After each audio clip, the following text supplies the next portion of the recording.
Salutations, friends! This is Aaron, and welcome to the Happiness Files. Today, I will be talking about a very essential and important topic to the adolescents and teenagers of today: true happiness. I'm sure almost everyone has asked themselves the question, how can I be happy in my life? Or what is my purpose in life? Well, let me tell you this. This is normal, especially for those who are experiencing a period of maturity in their life. Well, for many, the answers to these questions are still very obscure. But not to worry. I'm here to help you answer these questions and explain what true happiness is. Many of the youth today are inclined to believe that happiness can be found in material things, like the clothes they buy, the things they wear, and things like that. So what has led them to think this way? Through advanced marketing strategies and catchy slogans, adolescents and teenagers are led to believe that they can find happiness through buying products. Here I have two examples which depict how ads and slogans may manipulate how happiness is perceived by an adolescent. First, let's have a look at this Levi's ad. As adolescents maturing into men, it is normal for a boy to start desiring and developing feelings for the opposite sex. This Levi's ad capitalizes on what teenage boys want. They want others to be attracted to them, and thus their view on happiness may be distorted into something like, if they buy a pair of Levi's jeans, more and more women will be attracted to them. This leads to consumerism, which renders people detached from the people who made the products available. As you can see, the ad reads, "Have women, have Levi's," which means that if you want to have more women, you can buy Levi's and they'll be more attracted to you. But does the slogan really bear truth? Not necessarily. Also, when we are influenced into consumerism, we become detached.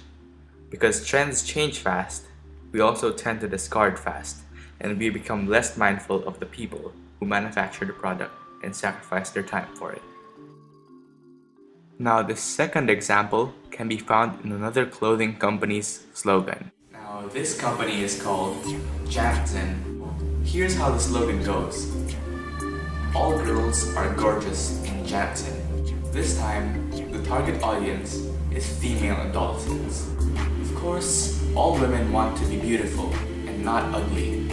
This slogan insinuates that to be beautiful, one must first have something from Jantzen. This is because their slogan is all girls are gorgeous in Jantzen.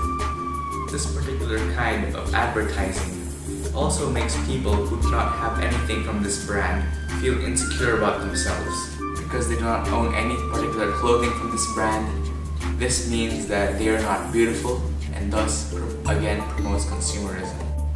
This kind of advertising manufactures a product instead of just promotes it. It distorts people into believing that they need this product in order to be happy. And this can further be explained through scriptures. In the parable of the prodigal son, he went to a far country and used his money to buy material wealth, but he did not find happiness. He did not realize that happiness was with his father. And when he came back to his father, he indeed felt happy again. This brings us to how we find true happiness, through Jesus' way. The first point on why Jesus' way of happiness is better than that of finding happiness through material things can be found in the 4 levels of happiness.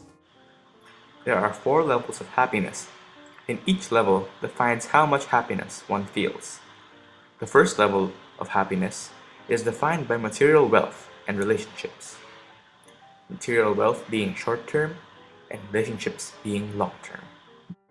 The second level of happiness entails happiness in comparative advantage, meaning happiness from being superior to others, but we feel worthless once others overtake us. The third level of happiness is happiness with and for others.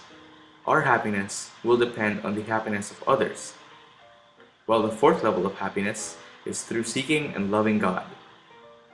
This is the fullness of happiness, and only God can bring about this full and true happiness.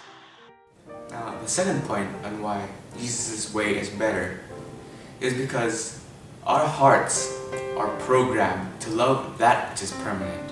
Have you ever noticed that whenever we buy material things, our desires are never completely satisfied, or after some time, we always grow tired of it?